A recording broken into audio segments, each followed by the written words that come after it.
to do a deep dive on the 5 best pieces of advice in my entire career that I have gotten from my mentors. And mentors are so important, and they're important at all stages. And I don't mean 1,000 random advisors. I don't need people who want to help a little bit. I don't mean investors that when you send the email out, they respond, "Go Jason," or "Great month." I mean, great. A bunch of those are nice, and once in a while they'll make an introduction or help a little. No, I'm talking about at each phase, and the phase you are at will change every 4 to 5 years as founders, as CEO.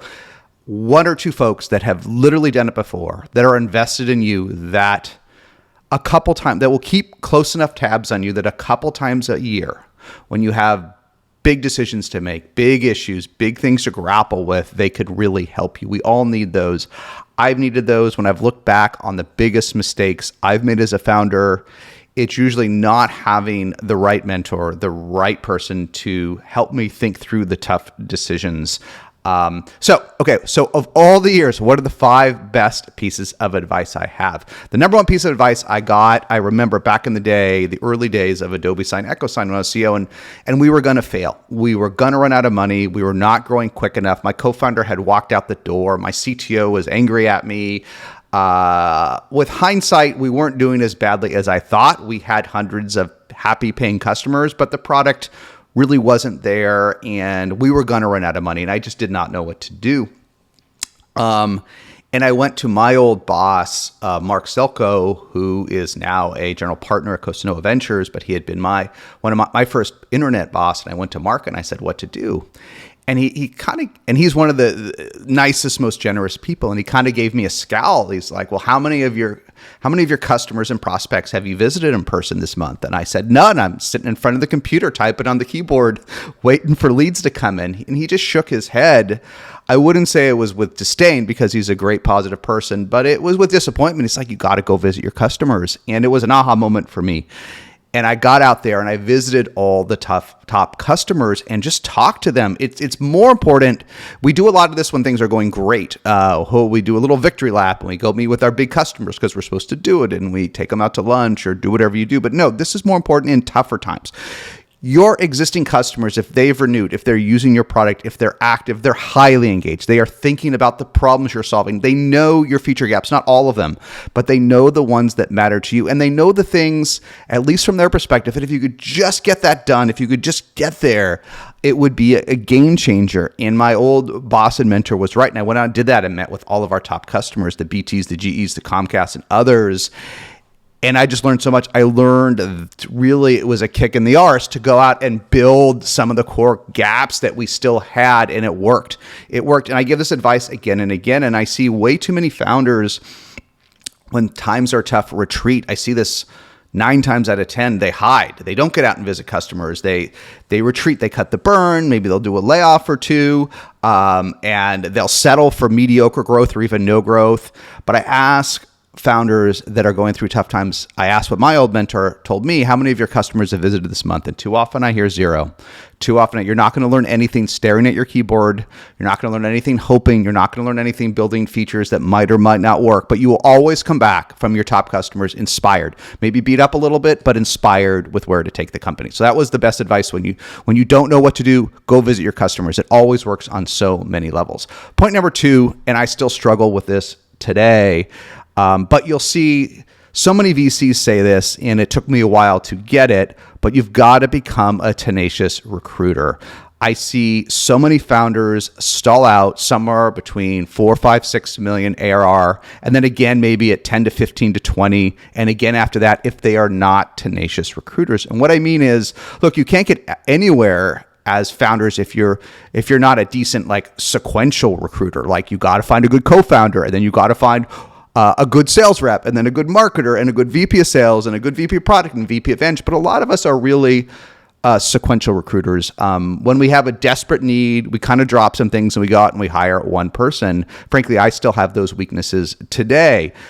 But the best CEOs and founders are constantly recruiting at all times. They are literally spending 20 to 30% of their time recruiting every week. They are doing at least 10 interviews a week every week. You've got to spend 20 to 30% of your time. And I say this A lot of founders nod their head, and then I'm like, be honest. Have you really spent 20% of your time recruiting this week? And the truth is, most founders will do 1 or 2 interviews a week max, and they are not spending 20% of their time. They are not spending 10 or more hours recruiting. And sure, there's no point in interviewing some rando that applies off LinkedIn that can't even write a cover letter or write a single word about what your company does. I'm not suggesting you do that. I'm suggesting you go the extra yard. I'm suggesting that you remind yourself that you're probably going to have to interview 30 qualified candidates to find a great VP. Where are you going to find those 30? Where are you going to find those 30? Sitting again in front of your keyboard, waiting for them to come in? No, you've got to do more. You've got to find a new recruiter. You've got to find a new path. You've got to reach out. You've got to do more. Whatever it is, challenge yourself. Take a look at your schedule. Did you spend 20% of your time truly recruiting this week? There's no way you did. And too many founders fall into this hole, and they do it themselves. They stay the VP of sales themselves too long. They do product themselves too long. And no, even as early as 1 or 2 million in ARR, if you have the capital, if you do and you're growing, you're ready for a VP of everything. You're ready to not do it yourself. Things are starting to get complicated. Do you have 50 hours a week to be the VP of sales? Do you have 50 hours a week to be the VP of product? No, you don't. Once any function becomes a 50-hour-a-week function, you need ahead of it and go hire them. So become a tenacious recruiter, wherever they came from. Even if they were an individual contributor engineer that never knew how to do sales, they become tenacious recruiters to great ones. And they figure out how to hire a great VP of sales. And you'll see this at a most extreme level. Forget about founders. You'll see this, and I've written about this so many times. You'll see this at the most extreme level with great VPs of sales, because sales is this human capital industry. You have to constantly be hiring to hit the number. There are no economies of scale. So any good VP of sales is a tenacious recruiter. That's why they always have 3 or 4 people that will follow them. That's why they always have a whole network of folks to draw on, because it's impossible to do the job well if you're not a tenacious recruiter. So learn from VPs of sales that you know. How do they do it? How do they constantly recruit? What are they doing? Copy their playbook, but you need to become one or another, become a tenacious recruiter. That's the number 2 thing I learned from my mentors. I'm still struggling with it to this day, but I think about it every single day. How can I become a more tenacious recruiter?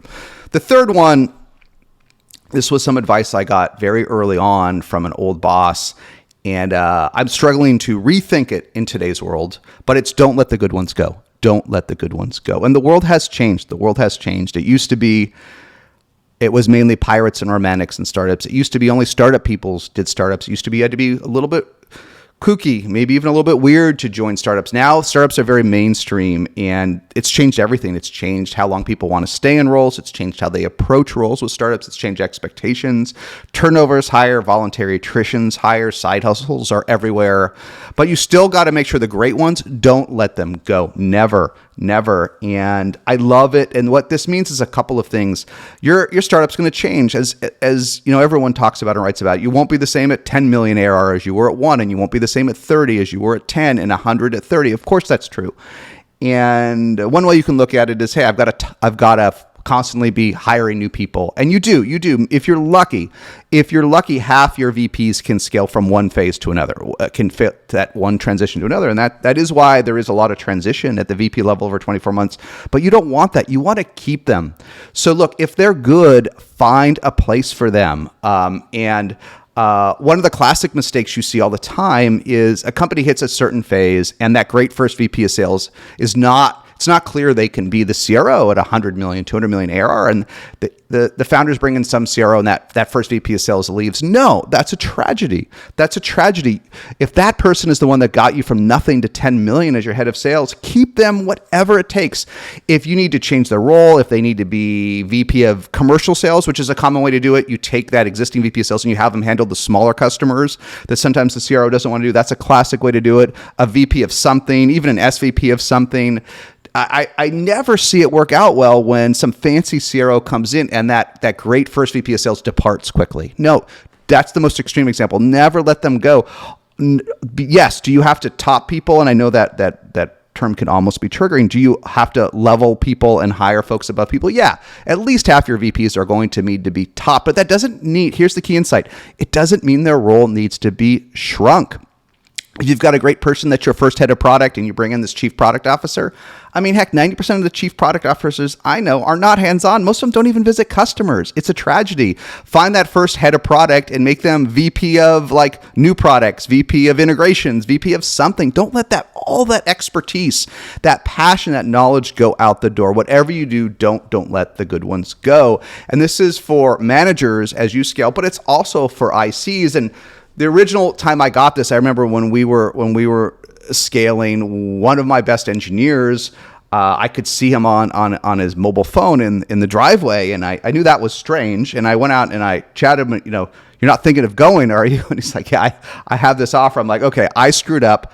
I'm sorry. I love you. You are so important here. What can I do? And in that case, all it took was a small raise. It's embarrassing. I did not know that. All it took was telling them that I love them, that I wanted them to stay in a small raise to get them. But whatever it does, do not let the good ones go. And I see this happen in phase transitions all the time. I don't know how to fit Lauren or Bob or Bill or Jane into my organization anymore. I don't know. And they leave, and maybe, but I see so many folks now in the most successful SaaS companies with that first head of sales, head of product, that first marketer being there 5, 6, 8 years down the road, that domain expertise, that knowledge of the core customer, that passion, that ability to understand the core customer. You often don't get it with the later people. So don't let the good ones go.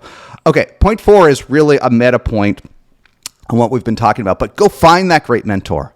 Go find now. Ask yourself, do you really have this person? Do you have someone you can talk to about 2 to 3 decisions a quarter?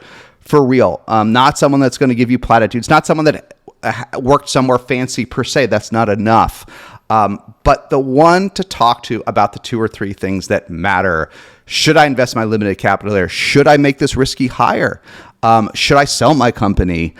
Should I raise the round? Should I partner with someone that might compete with me? I just got to tell you, there's just so much terrible advice out there. There's so much advice from VCs that haven't done it. There's so much dated advice. There's so much biased advice. There's so much internet and LinkedIn advice. And soak it up, because almost all of this advice from someone that's experienced has germs of truth in it. But goodness, you can be overwhelmed in the mediocrity of advice today with so many veterans and so many VCs out there. Find 1 or 2 people that you can ask these tough questions to. And sometimes the answers are tough. Sometimes these folks are more abrasive. And oftentimes these folks, they don't, you've got to seek them out. You've got to ask them, because you probably can't pay them enough to help you. You probably can't motivate. They have to want to do it. But whatever it does, be a heat-seeking missile and find 1 or 2 great mentors that you can work on the couple tough decisions a year. And again, I said this at the beginning, this is where I've made the biggest mistakes in my career. I have made 3 or 4 terrible mistakes, often in transition moments. And I have talked to people about all of them. I've talked to multiple people, but I've lacked the right mentor and come to the wrong conclusions. And this is coming from someone for SaaStr that has given thousands of pieces of advice, most of which I think is correct, almost all of it, which I think has a lot of truth in it. But every situation is different. And when I look back on my biggest errors, my biggest mistakes, they were when the choice wasn't clear, when both were tough choices or when both were good choices. When the mistakes I made, if I just had that one great mentor to provide me that magical insight, Jason, here's why you should do this or shouldn't do this, the upside could have been insane, folks. Okay, the last point, and this one took me a while to figure out. Maybe you've already figured it out, but it took me some life experience. You'll probably get another chance if you go long in everything. I remember, I'll give you an example. Back in the early days of e-signatures, we were the number 1 highest rated app on the Salesforce App Exchange in the early days of App Exchange, the early days. And but we did not have a deep relationship with Salesforce. And I remember when Salesforce told us that they were going to partner with DocuSign, despite us having 10 times more customers at the time on the partner, despite us having 1,000 5-star reviews, they were going to partner with DocuSign. And the specific reason was very interesting, which was that the CEO was very close to the CRO at the time, which is a reminder of the power of those high-level relationships sometimes. But that's not really the point. The point was it was a tough blow. We had 10 or 20% of our customer base came from Salesforce, and to think all of a sudden the game was no longer going to be equal, that we were going to be competing with our partner, that they were going to recommend DocuSign over us, was a huge body blow that maybe in some ways led to us deciding to sell. But you know what? And it was a real blow. And they really did recommend us, and it really did hurt us. But you know what? It didn't really stop anything. After that happened, we still closed Facebook. We closed Google. We closed Yelp. We closed Twitter. Okay? And this is just one example of you're probably going to get another chance if you go long. You're going to get another bite at the apple. There are some decisions that can't be fixed. There are some mistakes that are so big you really should call it a day. You should throw in the towel. But boy, a great set of founders committed to a space with a group of happy customers, you'll get another shot at something. And even if you don't, the world changes every couple of years. A great partner today may be on the outs down the road. You just don't know, but you'll get another chance. The market will change and great folks will take advantage of it. And so, yes, when those body blows come, when those tough times come, take it seriously. But boy, go long enough and everyone gets another chance, my friends. Those are my top 5 pieces of advice. When you don't know what to do, go visit your customers. 2, become a tenacious recruiter. Yes, it's hard. Yes, I'm not even great at it. Find a way. 3, don't let your good ones go. Find them a spot. 4, find a great mentor for the tough decisions. And 5, I learned this one again and again too. You'll get another chance if you go long. We all get 3, 4, 5, 6 chances at all this. We don't get 100. But if you're really committed, if you want to be in tech, if you've got the right vision, you'll get another shot at just about everything.